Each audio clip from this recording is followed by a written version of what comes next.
যেখানে কাজ আছে সেখানে আপনাকে টাকা দিয়ে নিয়ে যাবে। কুরবানির সময় একজন কসাইয়ের দাম 1 লাখ টাকা 1.5 লাখ টাকা, এরা বিমান নিয়ে গেছে, বিমান নিয়ে আসছে, আপনারা দেখছেন কিনা দেখেন, আমি দেখছি বিমান নিয়ে আসছে, বিমান নিয়ে গেছে, সে কসাই কাজের মধ্যে এক্সপার্ট, এই জন্য তাকে বিমানের টিকিট দিছে। যদি বলেন ঠিক কিনা?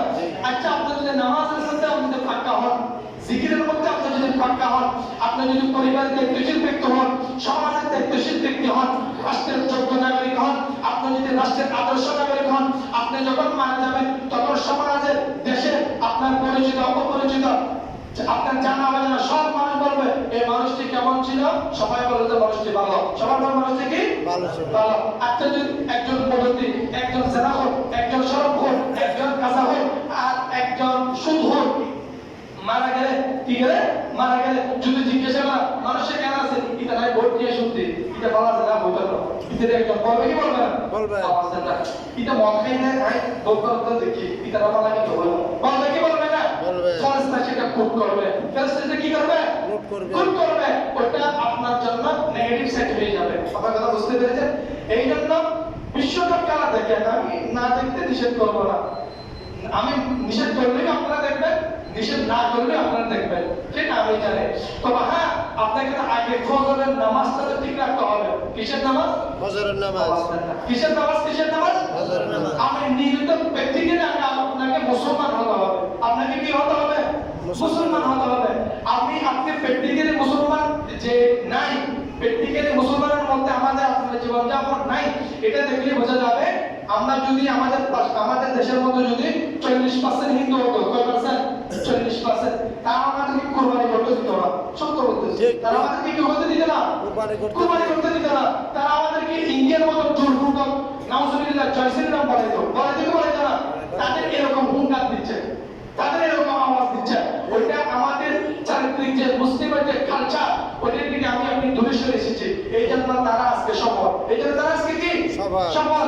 আরে ফজরের নামাজের আযান দিতে দিতে তখনকার মুরব্বীরা কয়েকটা জমিনের মধ্যে মানে হাল করতে আছে, হাল চাষ করতে আছে, ঠিক না? পুরো 2001 সালে আমাদের যখন বুদ্ধি ছিল, বোঝার একটা কি হয়েছিল, অনেক কিছু যারা চাষ করে, এরা শীতে একেবারে মানে 4টার সময় 3টার সময় হাত নিয়ে বিলের মধ্যে চলে গেছে, ওখানে ফজর নামাজ করতেছে, ওখানে কাজ করতেছে, আর আপনি যখন 10টার আগে 12টার আগে আপনি ঘুম থেকে উঠতে পারেন না। যিনি তখন রাত 4টার সময় মানে গরু ছাগল নিয়ে জমিনে গেছেন, তিনি আজকে ফজরের নামাজ মসজিদে পড়েন, তিনি আজকে ফজরের নামাজ কোথায় পড়েন? মসজিদে পড়েন। তুমি বাড়ির মধ্যে খুব সুস্বাদু উন্নত মানের খাবার খেয়ে ঘুমাচ্ছ, নামাজের কোনো খবর তোমার মধ্যে নাই। কালকে যখন 6:30 মিনিটে খেলা শুরু হবে, সবাই বসে যাব, যখন খেলা শেষ হবে মানে 10 মিনিট বাকি আছে, তখন যারা খেলা প্রেমিক এরা কি ওখানে উপস্থিত হবে? উপস্থিত হবে না, সে 7:30 আগে উপস্থিত হবে, ঠিক না? তো আপনি বাবা খেলা শেষ না হওয়া পর্যন্ত ওই জায়গা ছাড়বেন না, যুবকরা ছাড়বে, আলাদা না, যতক্ষণ খেলা শেষ হওয়ার ওই জায়গা ছাড়বে না। আপনি জুমার নামাজ শেষ হওয়ার পূর্বে মসজিদ ছেড়ে দিয়ে আপনি চলে যান। জুমার 2 রাকাত ফরজ নামাজের পর 4 রাকাত ওয়াজিবের নামাজ আছে না, বাদের জুমা আছে না, বাবা আছে না, আছে, ওয়াক্ত সুন্নাত আছে না, 2 রাকাত আছে, নফল 2 রাকাত আছে না। আপনি তো এই একেবারে গুরুত্বপূর্ণ যেটা আপনার কবরের শব্দ হবে নামাজ, এই নামাজটা আপনি অর্ধেক রেখে মসজিদ ছেড়ে চলে যান, চলে যায় কি যায় না? আচ্ছা, তাহলে বলুন তো আমি আপনি কি ভালো মুসলমান না? ব্যক্তিগত মুসলমান না, আদর্শ মুসলমান, আমার মধ্যে ন্যায় আছে, ইনসাফ আছে, বিশ্বকাপ খেলা 1 মিনিট আছে, খুবই গুরুত্বপূর্ণ, কি করবে কোনো বলার নাই, হ্যাঁ করে সবাই তাকিয়ে আছে, দুই বলুন ঠিক কিনা? লাস্টে কয় মিনিট? 1 মিনিট কি গুরুত্ব দেন, আর ফজরের 2 রাকাত ফজরের ফরজ নামাজ আপনি গুরুত্ব দেন না। আমি আপনি তাহলে জান্নাতে মুসলমান, কোন মুসলমান? আওয়াজ দেন না, কোন মুসলমান? জান্নাতে মুসলমান নিজেকে দাবি বুঝতে হবে। যদি লাস্টের 2 মিনিট খেলা খুবই গুরুত্বপূর্ণ হয়, লাস্টে ফজরের 2 রাকাত ফরজ এর চাইতে হাজার গুণ গুরুত্ব বেশি, যদি বলুন ঠিক কিনা? তাহলে আমাদের কি নামাজে মুসল্লি হতে হবে? হ্যাঁ, আওয়াজে বলতেছে হতে হবে না, আমাদের নামাজে মুসল্লি হতে হবে। আচ্ছা, এই বিশ্বকাপ খেলা না দেখলে কাউকে কি কোনো জবাবদিহিতা করতে হবে? কাউকে কোনো এর বিনিময় দিতে হবে? কাউকে কোনো জবাবদিহিতা করতে হবে না। 2 রাকাত সকালের ফরজ নামাজ না পড়ার কারণে আল্লাহর কাছে আপনাকে এর জবাবদিহিতা করতে হবে। কার কাছে? কার কাছে? আল্লাহর কাছে। আল্লাহর কাছে জবাবদিহিতা করতে হবে। এই ফরজ নামাজের কাজা কাফারা, নামাজের বিনিময়ে নামাজ আপনাকে আদায় করতেই হবে, আপনাকে আদায় করতেই হবে। নামাজের কাফারা নামাজ ব্যতীত অন্য কিছু নয়। আমরা যেটা আমরা আপনার ব্যাংক থেকে 10 লাখ টাকা লোন নিছেন, কয় লাখ টাকা? 10 লাখ টাকা। ওই 10 লাখ টাকা যেহেতু সিসি লোন, কি লোন? CC loan. যখন ইচ্ছা তখন দিবেন, যখন ইচ্ছা তখন দিবেন, এরকম সিস্টেম। আপনি এই 10 লাখ টাকা 10 বছর খবর নেন নাই, আপনি টাকাগুলি দেখিয়ে ফেলছেন। আপনি যে বাড়িটা বন্ধক দিয়েছেন ব্যাংকে, ওই বাড়িটা আর আপনার থাকবে না। আর আপনার থাকবে না। কেন থাকবে না? আপনি তো আপনার 2 হাতের 2 পায়ের সব সিগনেচার দিয়ে সব কিছু দিয়ে আপনি সিসি লোন নিছেন, লোন পরিশোধ করেন নাই। লোন কি পরিশোধ করেন নাই? এবার আপনার বাড়িটা চলে গেছে। তো আপনি মুসলমান জান্নাতি করে জান্নাত পরিবারে আপনার আমার জন্ম, আমি আপনি ঈমান ঠিক রাখলাম না, নামাজ ঠিক রাখলাম না, নামাজের প্রতি দায়িত্বশীল হলাম না, এর থেকে মুসলমান আমানত হওয়ার কথা, সত্যবাদী হওয়ার কথা, ন্যায় ইনসাফপূর্ণ হওয়ার কথা। আমাকে আপনাকে আল্লাহ এবং রাসূল যে আদেশ নিষেধ করেছেন এগুলো একটাও পালন করি না। আমরা রাতের বেলায় নিজে নিজে মনে করি না আমি মুসলমান, আমার ইমান ঠিক আছে, আমার ইমান কি আছে? ঠিক আছে। আল্লাহ তাআলা আমাদের হেদায়েত দান করুন, প্রত্যেকে বলেন আমিন। এজন্য হাদিসের মধ্যে বলা হয়েছে মৃত্যুর পূর্বে আপনার 5টি জিনিসকে গুরুত্ব দিতে হবে। কয়টি জিনিস? 5টি জিনিস।